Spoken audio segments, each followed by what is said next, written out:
ॐ श्री गणेशाय नमः। अथ श्री व्यासकृतां पितृस्तोत्रम्। जाबालिर्वाच गुरुन्वद महाभाग वेदव्यास जगद्गुरु गुरूणान्तारतम्यं च तस्मात् किं फलमुच्यते। व्यास उवाच माता पिता गुरुः श्रेयान् ज्येष्ठ भ्राता पितामह श्वशुरो मातुलश्चैव तथा मातामहः स्मृतः। पितुर्ज्येष्ठा कनिष्ठश्च भ्राता ज्येष्ठा निजस्वसा पितुः स्वसा जनन्याश्च स्वसा गुरुजना स्मृता। पत्न्यः पितामहादीनां तथैव गुरवः स्मृता। एतेषु हि पिता श्रेयान् गुरुरेव महागुरुः। पिता धर्मः पिता स्वर्गः पिता हि परमं तपः। पितरि प्रीतिमापन्ने प्रीयन्ते सर्वदेवता। पिता यस्य क्वचिद्दृष्टो न तस्य कस्यचिद्गतिः। जपोदानं तपो होमः स्नानं तीर्थक्रियाविधिः। वृथैव तस्य सर्वाणि कर्माण्यानानि कानिचित्। करोति सर्वदेवेषां पितरां चानुतप्ययः। अनुतापः पितुस्तीव्रं विषं दहति यं स्तुताम्। जपादिविफलं तत्र दग्धशिप्त्युक्तबीजवत्। पित्रर्थे पुण्यकर्माणि कुर्यात् सर्वाणि सस्तुतः। तेनाननुमतोक्तेवां कुर्वन्नेवावसीदति। यत्नातु पितरं यस्तु कियत् पुण्यस्य कारयेत् स तत्पुण्यफलं कोटि गुणमाप्नोति संशयाम्। शृणु वक्ष्ये पितुः स्तोत्रम् विष्णवे ब्रह्मणोदितम्। नाभिपद्मोद्भवो येन तुष्टाव पितरं शतम्। ब्रह्मोवाच ॐ नमः पितृजन्मदात्रे सर्वदेवमयाय च सुखदाय प्रसन्नाय सुप्रीताय महात्मने सर्वयज्ञस्वरूपाय स्वर्गाय परमेष्ठिने सर्वतीर्थावलोकाय करुणासागराय च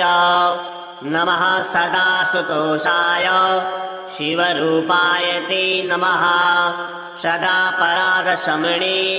सुखाय सुखदाय च दुर्लभं मानुषमिदं येन लब्धं मया वपुः।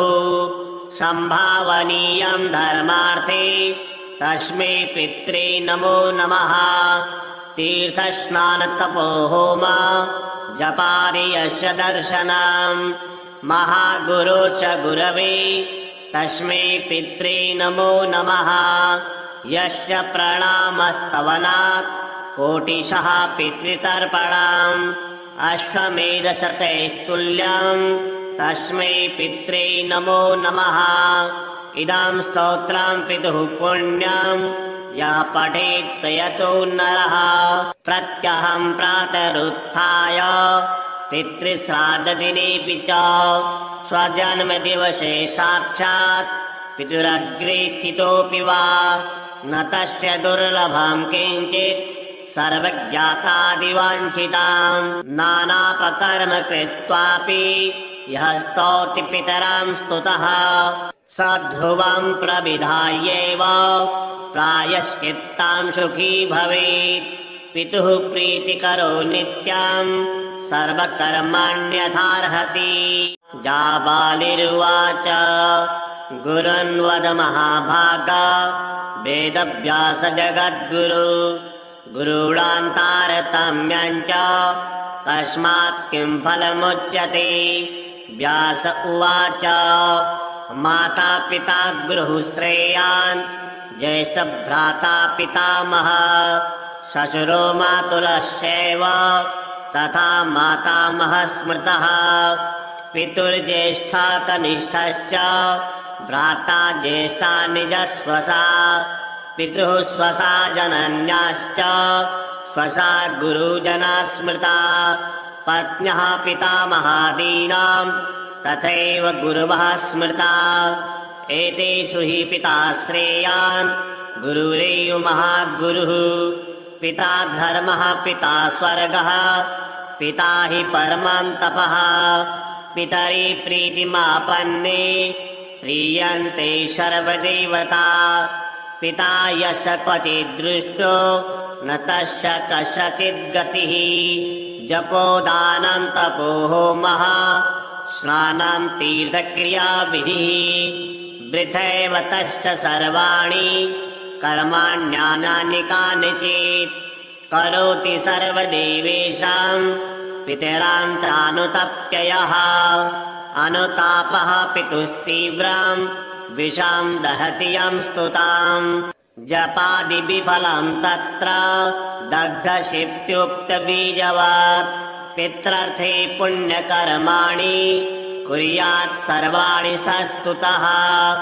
तेनाननुमतोऽप्येवं कुर्वन्नेवावसीदति यत्नातु पितरं यस्तु कियत् पुण्यस्य कारयेत् स तत्पुण्यफलं कोटि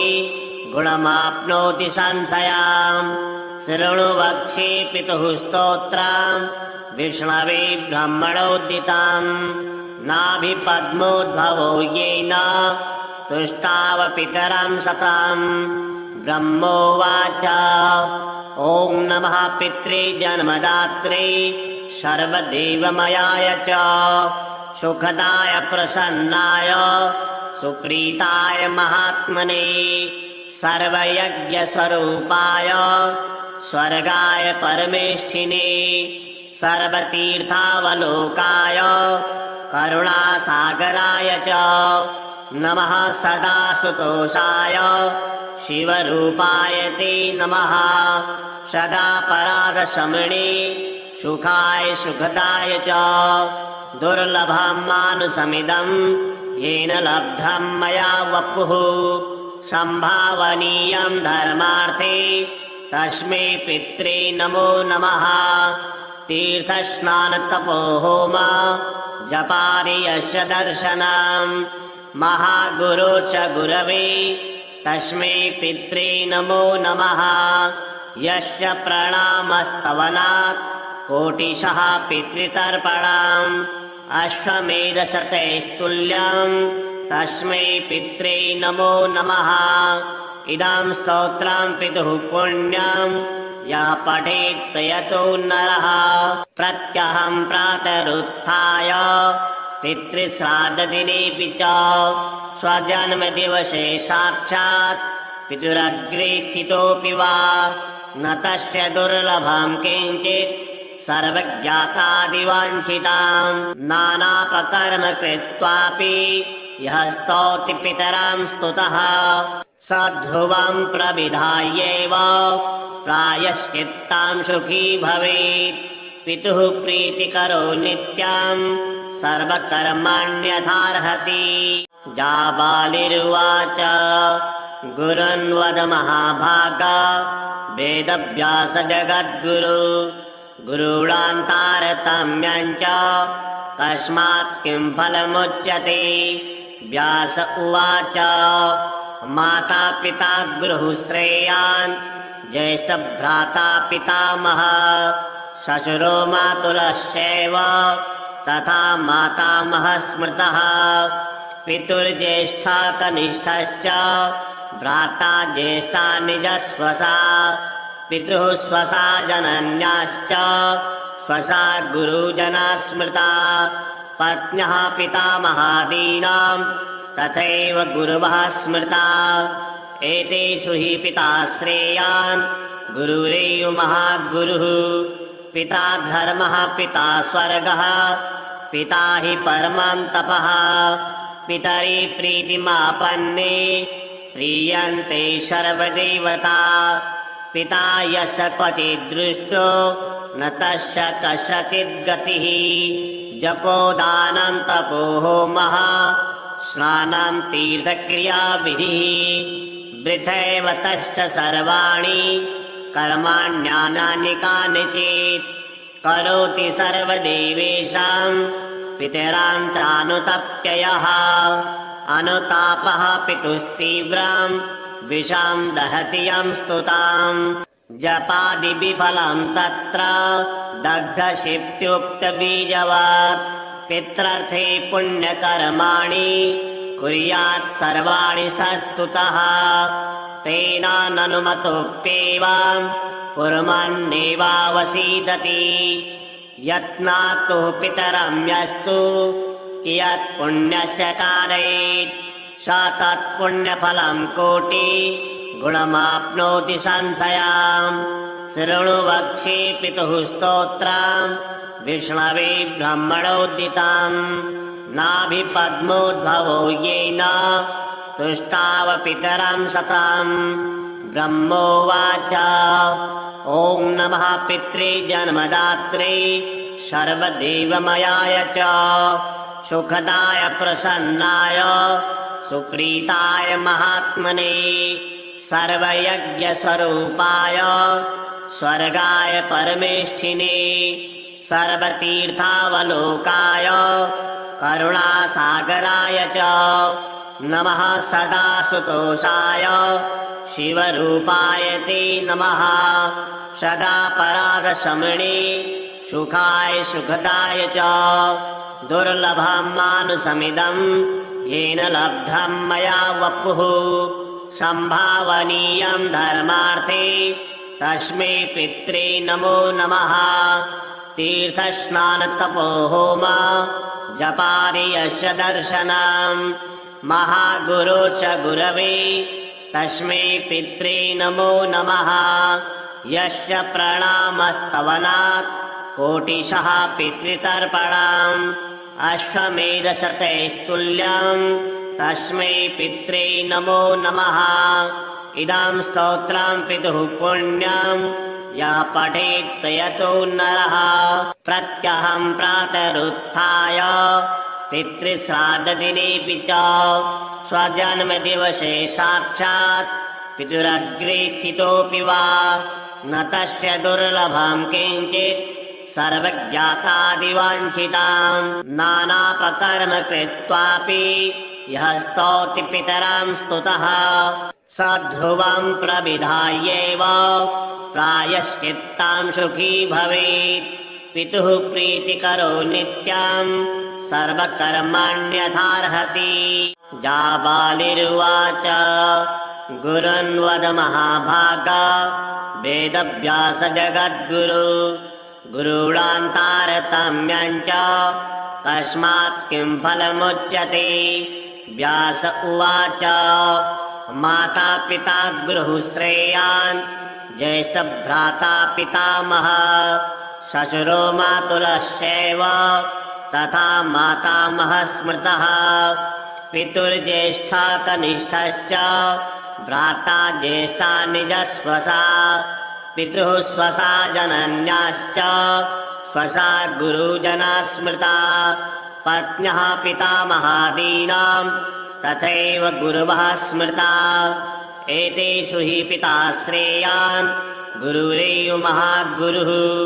पिता धर्मः पिता स्वर्गः पिता हि परमं तपः पितरि प्रीतिमापन्ने प्रीयन्ते सर्वदेवता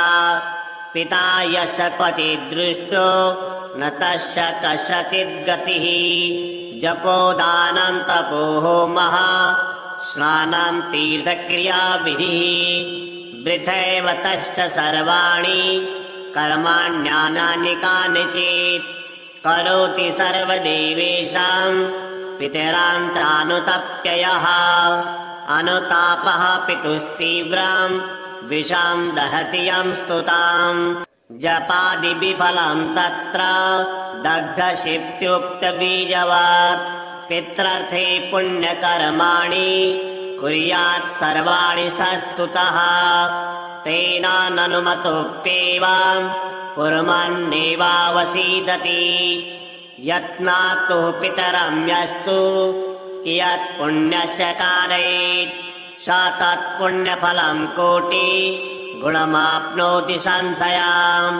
शृणु वक्ष्ये पितुः स्तोत्रम् विष्णवे ब्रह्मणोदिताम् नाभिपद्मोद्भवो येन तुष्टाव पितरं शतम् ब्रह्मोवाच ॐ नमः पित्रे जन्मदात्रे सर्वदेवमयाय च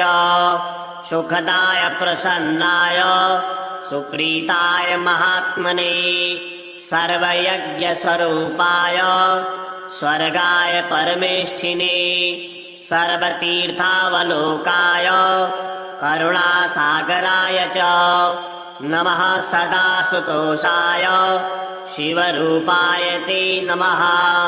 सदा परागशमने सुखाय सुखदाय च दुर्लभं मानुषमिदं येन लब्धं मया वपुः संभावनीयं धर्मार्थे तस्मै पित्रे नमो नमः तीर्थस्नानतपोहोम जपादि यस्य दर्शनम् महागुरो च गुरवे तस्मै पित्रे नमो नमः यस्य प्रणामस्तवनात् कोटिशः पितृतर्पणम् अश्वमेधशतैस्तुल्यम् तस्मै पित्रे नमो नमः इदं स्तोत्रं पितुः पुण्यम् यः पठेत् प्रयतो नरः प्रत्यहं प्रातरुत्थाय पितृश्राद्धदिनेऽपि च स्वजन्मदिवसे साक्षात् पितुरग्रे स्थितोऽपि वा न तस्य दुर्लभं किञ्चित् सर्वज्ञातादिवाञ्छिताम् नानापकर्म कृत्वापि यः स्तौति पितरां स्तुतः स ध्रुवं प्रविधायैव प्रायश्चित्तां सुखी भवेत् पितुः प्रीतिकरो नित्यं सर्वकर्माण्यथार्हति जाबालिर्वाच गुरुन्वद महाभाग वेदव्यास जगद्गुरु गुरूणान्तारतम्यं च तस्मात् किं फलमुच्यते व्यास उवाच माता पिता गुरुः श्रेयान् ज्येष्ठभ्राता पितामहः श्वशुरो मातुलश्चैव तथा मातामहः स्मृतः पितुर्ज्येष्ठा कनिष्ठश्च भ्राता ज्येष्ठा निजस्वसा पितुः स्वसा जनन्याश्च स्वसा गुरुजना स्मृता पत्न्यः पितामहादीनां तथैव गुरवः स्मृता एतेषु हि पिता श्रेयान् गुरुरेव महागुरुः पिता धर्मः पिता स्वर्गः पिता हि परमं तपः पितरि प्रीतिमापन्ने प्रीयन्ते सर्वदेवता पिता यस्य क्वचिद्दृष्टो न तस्य कस्यचिद्गतिः जपोदानं तपो होमः स्नानं तीर्थक्रियाविधिः वृथैव तस्य सर्वाणि कर्माण्यानानि कानिचित् करोति सर्वदेवेषां पितरां चानुतप्ययः अनुतापः पितुस्तीव्रं विषं दहति यं स्तुताम् जपादिविफलं तत्र दग्धशिप्त्युक्तबीजवत् पित्रर्थे पुण्यकर्माणि कुर्यात् सर्वाणि सस्तुतः तेन ननुमतोऽप्येवं कुर्वन्नेवावसीदति यत्नातु पितरं यस्तु कियत् पुण्यस्य कारयेत् स तत्पुण्यफलं कोटि गुणमाप्नोति संशयाम् शृणु वक्ष्ये पितुः स्तोत्रम् विष्णवे ब्रह्मणोदिताम् नाभिपद्मोद्भवो येन तुष्टाव पितरं शतम् ब्रह्मोवाच ॐ नमः पित्रे जन्मदात्रे सर्वदेवमयाय च सुखदाय प्रसन्नाय सुप्रीताय महात्मने सर्वयज्ञस्वरूपाय स्वर्गाय परमेष्ठिने सर्वतीर्थावलोकाय करुणासागराय च नमः सदा सुतोषाय शिवरूपाय ते नमः सदा परागशमने सुखाय सुखदाय च दुर्लभं मानुषमिदं येन लब्धं मया वपुः संभावनीयं धर्मार्थे तस्मै पित्रे नमो नमः तीर्थस्नानतपोहोम जपादि यस्य दर्शनम् महागुरो च गुरवे तस्मै पित्रे नमो नमः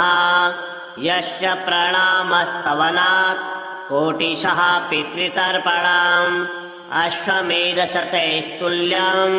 तस्मै पित्रे नमो नमः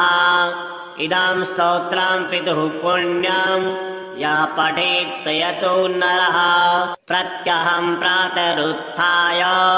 पितृश्राद्धदिनेऽपि च स्वजन्मदिवसे साक्षात् पितुरग्रे स्थितोऽपि वा न तस्य दुर्लभं किञ्चित् सर्वज्ञातादिवाञ्छिताम् नानापकर्म कृत्वापि यः स्तौति पितरां स्तुतः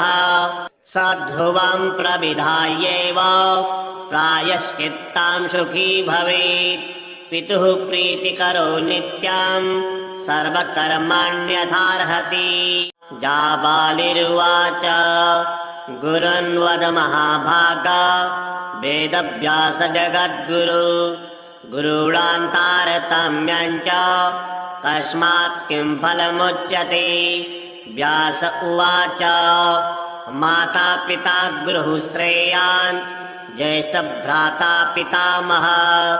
श्वशुरो मातुलश्चैव तथा मातामहः स्मृतः पितुर्ज्येष्ठा कनिष्ठश्च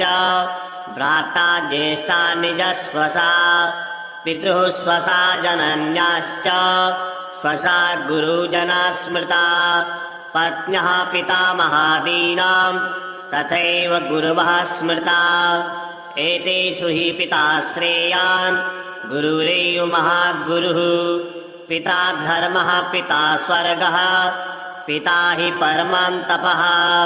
पितरि प्रीतिमापन्ने प्रीयन्ते सर्वदेवता पिता यस्य क्वचिद्दृष्टो न तस्य कस्यचित् गतिः जपोदानं तपो होमः स्नानं तीर्थक्रियाविधिः वृथैव तस्य सर्वाणि कर्माण्यानि कानिचित् करोति सर्वदेवेषां पितरां चानुतप्ययः अनुतापः पितुस्तीव्रं विषं दहति यं स्तुताम् जपादिविफलं तत्र दग्धशिप्त्युक्तबीजवत् पित्रर्थे पुण्यकर्माणि कुर्यात् सर्वाणि सस्तुतः तेन ननुमतोऽप्येवं कुर्वन्नेवावसीदति यत्नातु पितरं यस्तु कियत् पुण्यस्य कारयेत् स तत्पुण्यफलं कोटि गुणमाप्नोति संशयाम् शृणु वक्ष्ये पितुः स्तोत्रम् विष्णवे ब्रह्मणोदितम् नाभिपद्मोद्भवो येन तुष्टाव पितरं शतम् ब्रह्मोवाच ॐ नमः पित्रे जन्मदात्रे सर्वदेवमयाय च सुखदाय प्रसन्नाय सुप्रीताय महात्मने सर्वयज्ञस्वरूपाय स्वर्गाय परमेष्ठिने सर्वतीर्थावलोकाय करुणासागराय च नमः सदा सुतोषाय शिवरूपाय ते नमः सदा परागशमने सुखाय सुखदाय च दुर्लभं मानुषमिदं येन लब्धं मया वपुः संभावनीयं धर्मार्थे तस्मै पित्रे नमो नमः तीर्थस्नानतपोहोम जपादि यस्य दर्शनम् महागुरो च गुरवे तस्मै पित्रे नमो नमः यस्य प्रणामस्तवनात् कोटिशः पितृतर्पणम् अश्वमेधशतैस्तुल्यम् तस्मै पित्रे नमो नमः। इदं स्तोत्रं पितुः पुण्यं यः पठेत् प्रयतो नरः। प्रत्यहं प्रातरुत्थाय पितृश्राद्धदिनेऽपि च स्वजन्मदिवसे साक्षात् पितुरग्रे स्थितोऽपि वा न तस्य दुर्लभं किञ्चित् सर्वज्ञातादिवाञ्छिताम् नानापकर्म कृत्वापि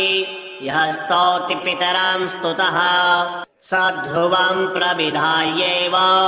प्रायश्चित्तां सुखी भवेत्। पितुः प्रीतिकरो नित्यं सर्वकर्मण्यथार्हति।